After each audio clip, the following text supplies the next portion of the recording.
In the month of January 1847, news came from the fort that a party of emigrants were in the mountains snowed in and destitute of food. 24 of the emigrants started without any food, in the desperate hope either of reaching the settlements about 100 miles away or of encountering some relief party. Of course, many soon commenced dying from exhaustion and starvation, and the survivors were compelled to subsist upon the bodies of those who perished.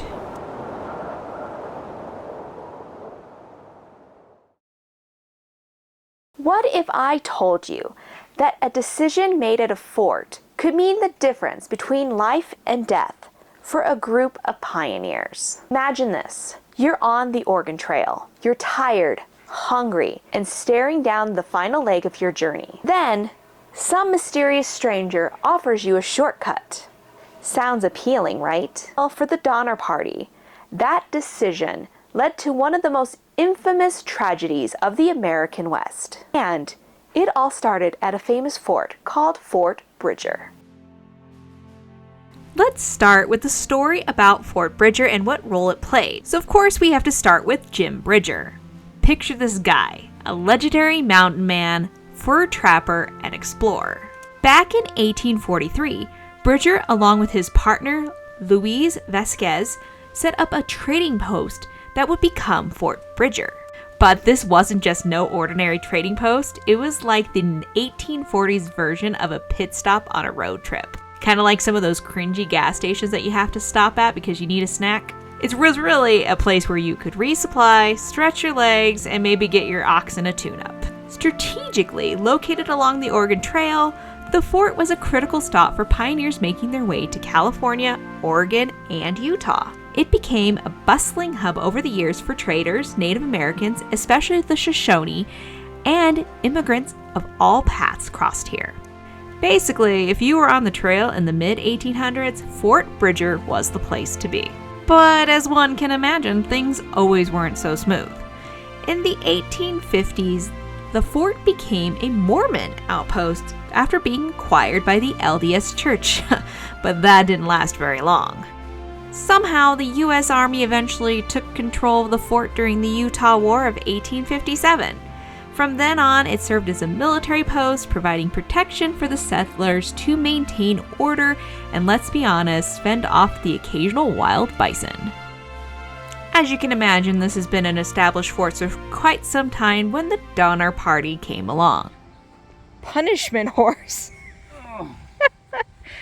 That's... You're allowed to sit on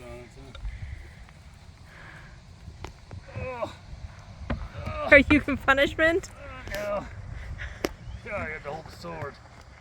It wouldn't be comfortable. Are you sure it's not comfortable? I wouldn't want to sit on this for hours while holding a wooden sword.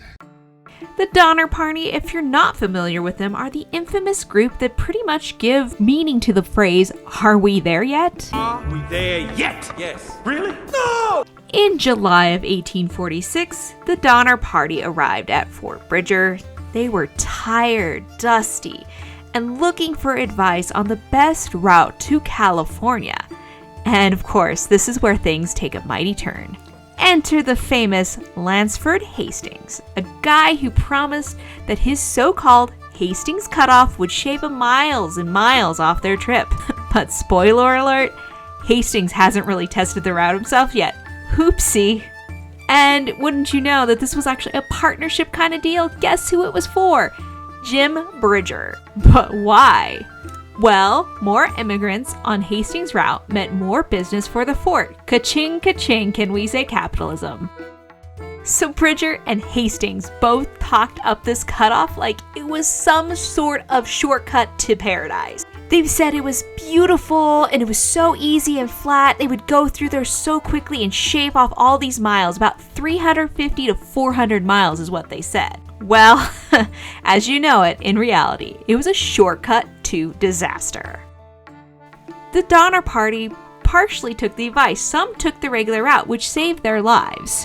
But the group that famously became the Donner Party decided to go with the Hastings cutoff, so instead of saving time, they actually were adding weeks to their travel plans. Yikes. This route was rough. The terrain was brutal, and it drained their resources and really put hardship on the party itself. Between a trail that was only really a footpath, having a murder happen on the trail, losing oxen and breaking wagon wheels, this really hit them to get to the Sierra Nevadas way too late in the season. And of course, that is where the tragedy began. Cue that snowstorm. And we all know what happened next. If only they had stuck to the main trail. And granted, the Donner Party itself had been many mistakes up to the point when they actually arrived at Fort Bridger, but this one was really the nail in their coffin. If they would have taken just the main trail, they would have made it before the snowstorm, and we wouldn't be talking about the infamous Donner Party to this day.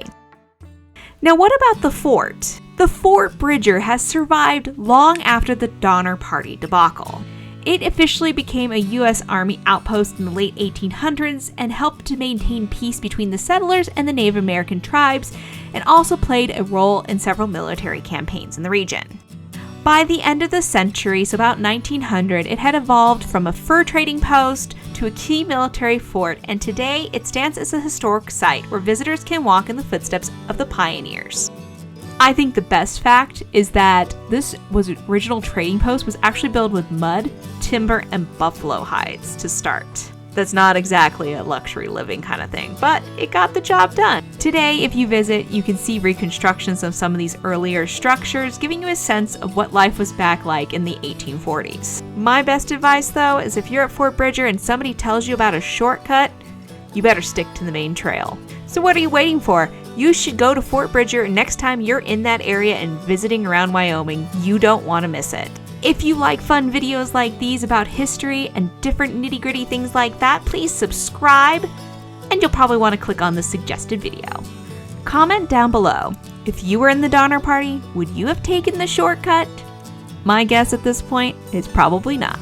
Thanks for watching, and we'll see you on our next historic adventure.